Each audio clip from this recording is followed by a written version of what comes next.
everyone. So today is August 4. So I heard somebody complaining about my exercise. Wow.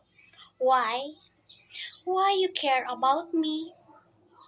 So it means you're watching my channel, my new channel. You watch because maybe I'm talk about you and you will report me again.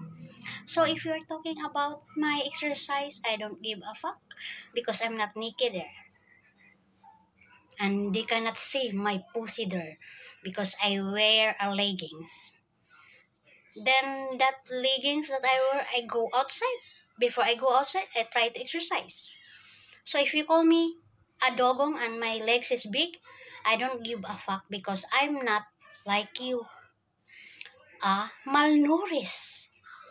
Malnourished. You're a malnourished. Because you know what? What are you doing? You are a malnourished.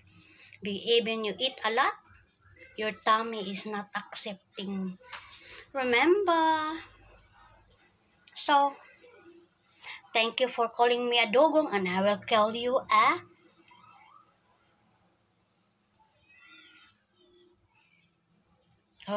a Skeletor.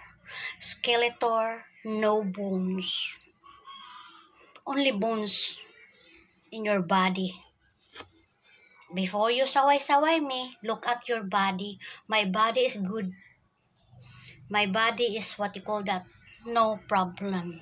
If I'm fat, at least I eat 3 times a day if I want. You are a malnourished. Malnourished bitch. You have a lot of money, but you eat your karma. Look at your body. That's a karma, bitch.